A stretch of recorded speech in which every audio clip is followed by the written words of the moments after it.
Salut à tous et bienvenue dans One Shot pour cette suite de la série d'interviews de Losange Expo 2023. Je suis rejoint par Vincent Durieux de France Vapotage. Salut Vincent. Salut. Ça va? Très très bien. Pas trop stressé avec les caméras? Je sais que c'est pas ton Je suis exercice. impressionné par ton studio mobile quand même. J'ai jamais fait ça. Donc, et ça c'est que le mobile. Hein. Si tu viens au c'est ce studio, que tu me disais tout à l'heure. c'est l'enfer. Hein. Il y a les poutres et il y a tout. Mais ça va, on va parler vape un petit peu, on va parler secteur spécialement avec toi parce que c'est un peu ton domaine avec France Vapotage, notamment de la nouvelle interdiction des puffs qui a fait un petit peu un coup de tonnerre dans le monde de la vape là récemment. Ça en est où alors cette interdiction exactement? Ça en est à un projet de loi, je pense que tout le monde est au courant de ça. Donc un projet de loi qui a été présenté là, il y a quelques semaines par un groupe on va dire transpartisan, mais quand même initié par la NUPES, qui doit normalement être présenté au Parlement au mois de décembre. Il n'a pas été encore mis sur le calendrier du Parlement, donc on ne sait pas exactement, il était prévu au 4 décembre. Bon, on attend ça devrait arriver probablement dans les jours qui viennent. Donc le calendrier tel qu'on le connaît, c'est normalement un passage devant le Parlement en décembre, ensuite pour une promulgation de la loi, si elle est votée évidemment, mais on pense, vu que c'est un projet transpartisan, qu'elle sera votée. Probablement pas telle qu'elle est, probablement amendée, hein. Ça, tout le monde va faire son travail pour aussi l'amender.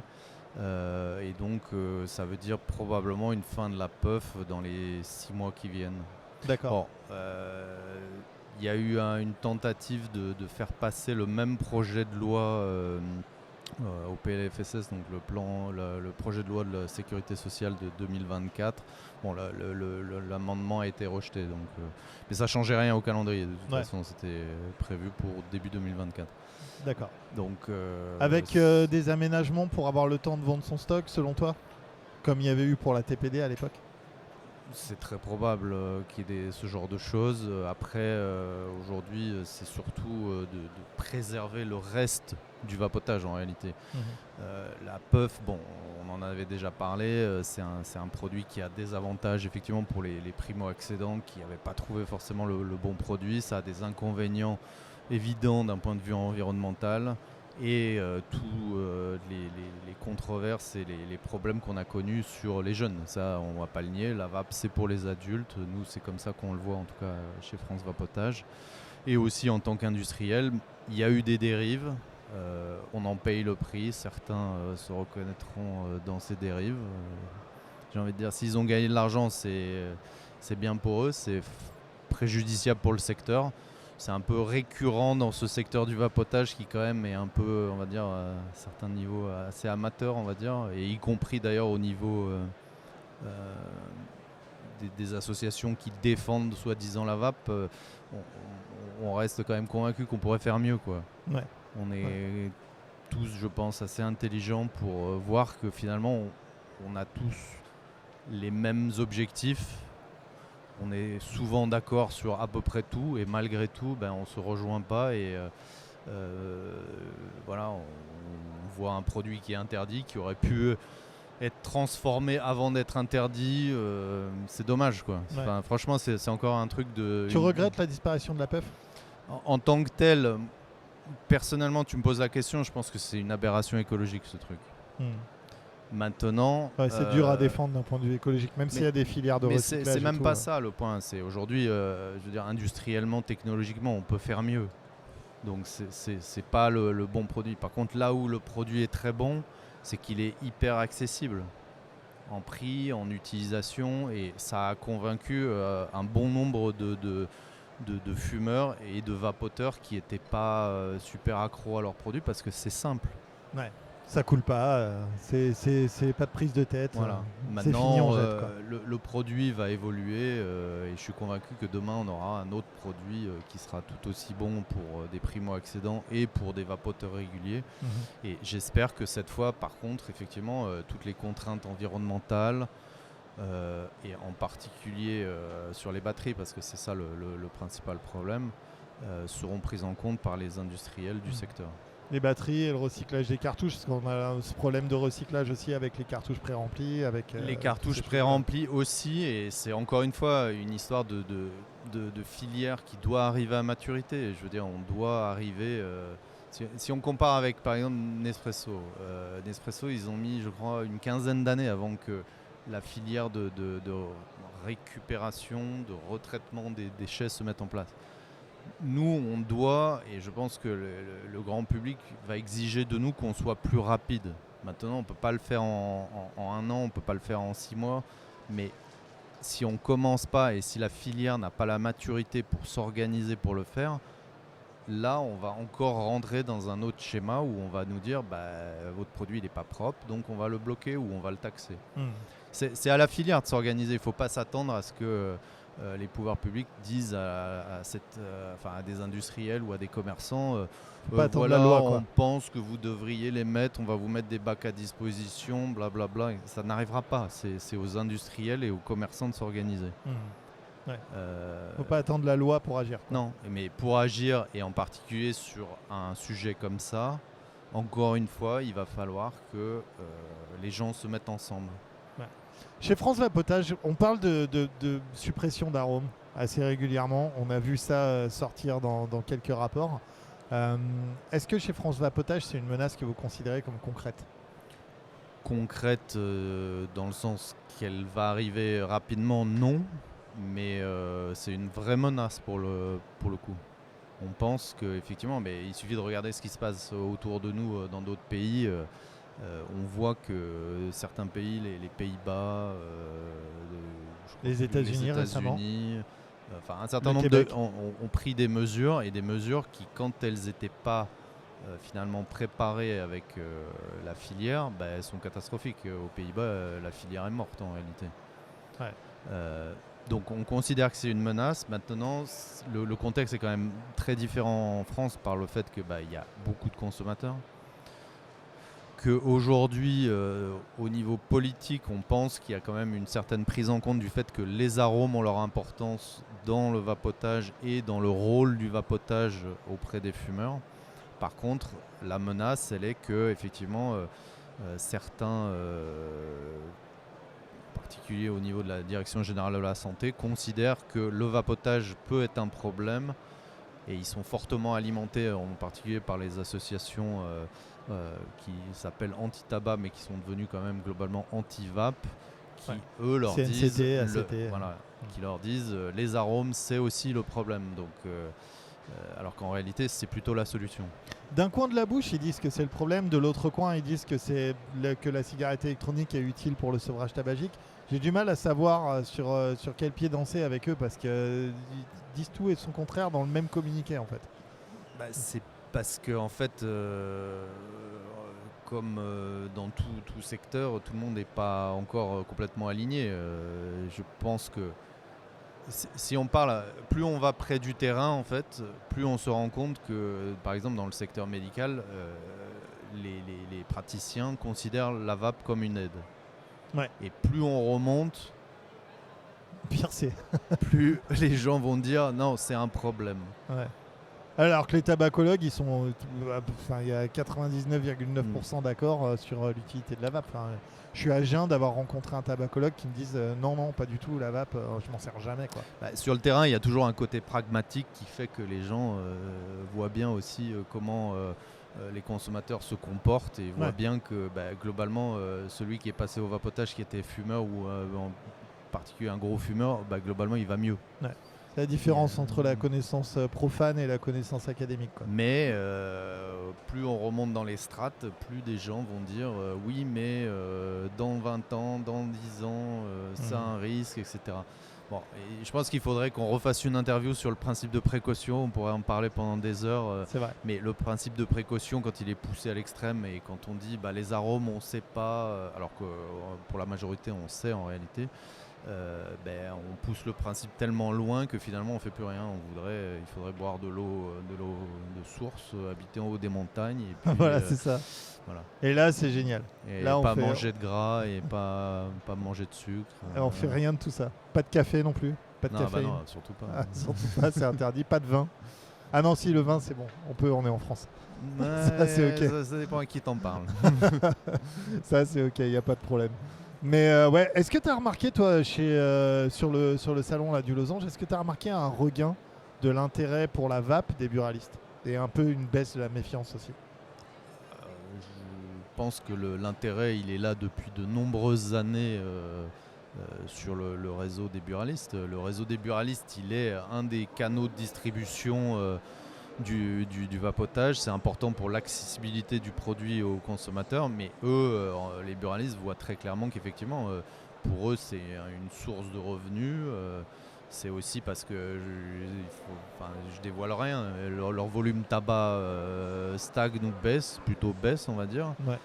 C'est la tendance à la fois parce que effectivement les prix du tabac ont augmenté et continuent d'augmenter, parce que le marché parallèle fait que aussi ça leur fait perdre du revenu au niveau du tabac. On est à 35% de contrebande là, des derniers chiffres là à peu près. Oui, 35%. C'est aussi une des problématiques du gouvernement de toute façon dans la lutte contre le tabac. C'est qu'en réalité faire baisser le tabagisme c'est une chose, mais si dans la même politique en fait ils font que le marché parallèle prend le dessus sur le marché légal, ça va pas régler le problème, bien au contraire, quoi. Ouais. Mais pour revenir à ta question, oui, les buralistes depuis plusieurs années voient un intérêt certain dans le vapotage. Ils font, je pense qu'ils se professionnalisent de plus en plus. Les différents fournisseurs qui sont ici montrent aussi que ils savent s'adresser à des buralistes professionnels et de plus en plus professionnels dans le secteur du vapotage. Donc moi je vois ça comme quelque chose de positif, à la fois effectivement pour le secteur, mais aussi pour le consommateur qui a le choix de trouver son produit sur le net, dans des shops et chez les buralistes, et des produits bien expliqués, bien présentés, avec des gens qui savent à peu près de quoi ils parlent, je pense maintenant en phase 2, quoi. Ouais, j'imagine que la Puff a quand même bien ouvert l'esprit aux derniers qui étaient un petit peu réfractaires par rapport à la vape. Ça a été un bon pied dans la porte. Certainement qu'il y a eu un effet d'aubaine, ça on va pas se le cacher, mais c'est bien naturel. Je pense pour eux, ça reste ils sont commerçants, il serait pas normal qu'ils soient passés à côté aussi. Donc la Puff a certainement aidé aussi à remettre un petit peu le focus sur le vapotage, mais je pense très sincèrement que les volumes en termes de liquide aussi, eux, ont progressé. Il y a une étude Harris qui sort bientôt de France Vapotage ? Comme chaque année, oui. Comme chaque année, ouais. C'est dans combien de temps là ? C'est dans quelques semaines. Quelques semaines, ouais. Parfait. Voilà. On aura les tout derniers chiffres et je pense que je me trompe pas. Moi, je les ai pas encore. Hein, mais ça portera sur quoi à peu près ? Les questions que vous avez posées, on aura toujours des questions qui sont communes au baromètre précédent, parce que justement c'est ça l'intérêt, ça permet de faire un suivi d'année en année. Mais on aura pas mal de nouvelles questions, je ne vais pas les dévoiler ici, mais justement sur l'actualité, pour aussi éclairer tout le monde sur quelle est la perception de l'environnement actuel du vapotage et l'environnement médiatique autour du vapotage. Parce que là, nous on sort de notre enquête IFOP là, qu'on a faite cet été. Perception du vapotage par les Français, dramatique. De pire en pire. Dramatique. Alors que si tu poses la question aux vapoteurs, tous convaincus, 90% qui recommandent, 87% qui recommandent ça à leurs proches. Si tu poses la question au public, général public, c'est désastreux, quoi. C'est 85%, presque soit pire que la clope, soit pareil ou presque, quoi. Je vais encore radoter, hein, mais malheureusement c'est parce que dans les médias, c'est ce qu'on laisse entendre au grand public. Ouais. Le vapoteur, lui, il sait l'effet que ça peut avoir sur lui ou sur son entourage. Souvent, le vapoteur aussi va se renseigner et va se faire une opinion assez, on va dire, éclairée du sujet. Celui que ça n'intéresse pas, il va lire les gros titres, écouter lire les bannières sur les chaînes de télé, sur les médias, que ce soit les réseaux sociaux, et il va dire c'est pas bon. Ouais. Et on c'est leur en veut à pas, nous, hein. mais c'est si on leur en veut pas. Moi j'en veux aux médias plus que j'en veux aux gens, parce que finalement, voilà. Je sais pas s'il faut en vouloir à qui que ce soit, mais en tout cas ce qu'il faut se dire, c'est qu'il faut faire le boulot d'aller parler du vapotage. Quand il y a une contre-vérité qui est dite, d'aller la dénoncer, d'aller rétablir aussi un point de vue différent. Encore une fois, c'est le secteur qui doit se bouger. Hein. Ouais. Nos détracteurs, eux, ils se bougent. Hein. C'est vrai. Ils sont permanents à la télé, à la radio, en train de faire des plateaux. On essaye de le faire avec un petit peu avec. Mais t'en as fait, tu devrais en refaire. Hein. C'est en projet, on se démène Mais pour ça. Et c'est compliqué. Ouais. C'est compliqué. Tu vois, je vais te donner un exemple.